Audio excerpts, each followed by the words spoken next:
আজকের এই স্টেজে আমার দাদা এবং ভাইরা যারা বসে আছে তাদেরকে আমার দিক দিয়ে অভিনন্দন জানিয়ে এবং আজকে যারা উপস্থিত হয়েছে তাদেরকে রক্তিম অভিনন্দন জানিয়ে আমি আমার কিছু বক্তব্য শুরু করছি।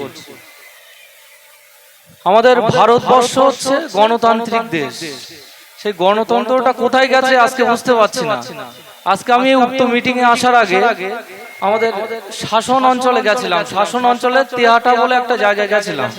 বিগত দুদিন আগে আমাদের নওশাদ ভাইয়ের ওখানে প্রোগ্রাম ছিল, সেখানে প্রোগ্রাম তো করতে দেয়নি, আমাদের ছেলেদের মারধর করে বাড়ি ছাড়া করে দিয়েছে, ঘর বাড়ি ভেঙে দিয়েছে। সেটার জন্য আজকে আমরা দেখতে গেছিলাম। তা ওখানে যাওয়ার পরে যেটা দেখলাম খুব খুব করুণাময়, দেখে খুব কষ্ট হচ্ছে। আমাদের পুলিশ আছে, পুলিশরা টিএমসির গুন্ডা বাহিনীকে দিয়ে ঘর ভাঙছে, ঘরে গুলি করছে, মা বোনদের টেনে টেনে নিয়ে বাইরে যাচ্ছে, ছেলেদেরকে তাড়া করছে। এই হচ্ছে আমাদের সার্বভৌমত্ব, গণতান্ত্রিক ফান্ডা। আমাদের ভারতবর্ষের সংবিধানে 12 নম্বর আর্টিকেলে আছে ফান্ডামেন্টাল রাইটস। এই হচ্ছে ফান্ডামেন্টাল রাইটস, আমাদের এই সার্বভৌমত্ব। তাহলে আমাদেরকে বিবেচনা করতে হবে যে এই পরিস্থিতিতে এখন এই সিচুয়েশনে কি করব আমরা।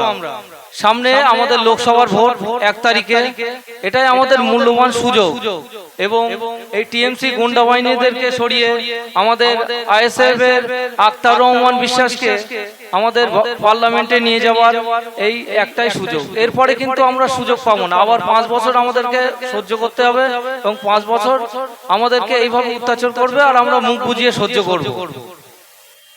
ওরা তো এমনি ব্যাক ফুটে চলে গেছে, আর সেই কারণে আমাদের উপরে অত্যাচার করছে। বিভিন্ন ঘর নিয়ে প্রকল্প নিয়ে এসছে যে প্রত্যেকের বাড়ি বাড়ি যাচ্ছে যে আমাদের ভোটটা দেবেন, ভোট দিলে আমরা ঘর দেব। তো এখন আমি আপনাদের একটাই কথা বলবো যে এই ধরনের কোনো প্রকল্প নেই, যে ঘর দেওয়ার কোনো প্রকল্প নেই। ওরা ভোটের জন্য এগুলো করছে। আপনাদের বাড়ি গেলে আপনারা তাড়িয়ে দেবেন আর বলবেন প্রকল্প আছে কিনা আমরা দেখে নেব অনলাইনে। এটা এখন অনেক উন্নত হয়েছে, অনলাইনে আমরা দেখে নেব। আর লক্ষ্মী ভান্ডার নিয়ে বলবো, যখন 500 টাকা লক্ষ্মী ভান্ডার ছিল তখন আলুর দাম ছিল 18 টাকা, আর এখন লক্ষ্মী ভান্ডার 1000 টাকা হয়েছে, আলুর দাম 28 টাকা। তাহলে আমরা লক্ষ্মী ভান্ডার নেব কি করব সেটা আমাদেরকে আগে জানতে হবে। হ্যালো, আপনাদের কাছে একটাই বক্তব্য, সামনে 1 তারিখে আমাদের আইএসএফ এর থেকে মনোনীত প্রার্থী আক্তার রহমান বিশ্বাসকে দিল্লি পার্লামেন্টে পাঠাবো। আমরা এই প্রতিজ্ঞাবদ্ধ হয়ে আজকে আমরা এখান থেকে প্রতিজ্ঞাবদ্ধ হব। আর 1 তারিখে পার্লামেন্টে পাঠানোর পরে আমরা যেই দায়িত্ব আপনারা আমাদের ঘাড়ে দেবেন সেই দায়িত্বগুলো আপনারা পালন করব এবং পালন করার পরে আমরা খাম চিহ্নের মাধ্যমে আপনাদের বাড়ি বাড়ি 5 বছরে আমরা কি কি হিসেব করেছি না করেছি আগামী লোকসভা আসার আগে সেটা আমরা পাই টু পাই হিসাব দিয়ে আপনাদের বাড়িতে পৌঁছে দেব। সেই জন্য আপনাদের কাছে একটাই অনুরোধ, 18 বার, এর আগে আমরা 18 বার এতে লোকসভাতে পাঠিয়েছি, পার্লামেন্টে পাঠিয়েছি। আমাদের এর আগে এতে ছিল নুসরাত জাহান ছিল, নুসরাতকেও 5 বছর হয়ে গেছে পাঠিয়েছি। আপনারা দেখেছেন নুসরাত জাহানের কি কার্যকলাপ, ওখানে প্রেজেন্ট থাকা তো দূরের কথা, যেখানে এনআরসি সিএ যখন আমাদের ওখানে পার্লামেন্টে ভোটাভুটি করে ওখানে এটা হয়েছে, লাগু হয়েছে, লাগু হওয়ার সময় আমাদেরকে নুসরাতকে আমরা এখানে বসিরহাটবাসী পাঠিয়েছিলাম, সে কিন্তু একবারও ওর বিপক্ষে ভোট দেয়নি। তারা ভোট বয়কট করেছে। ভোট বয়কট করার কারণ হচ্ছে ওর পক্ষেই যাওয়া। আর ওখানে আমরা গড় হাজির একবারও দেখতে পাইনি যে আমাদের বসিরহাটবাসীর জন্য কি বলেছে না বলেছে আমরা দেখলাম না। আমরা শুধু দেখেছি টিকটক করে বেড়াতে।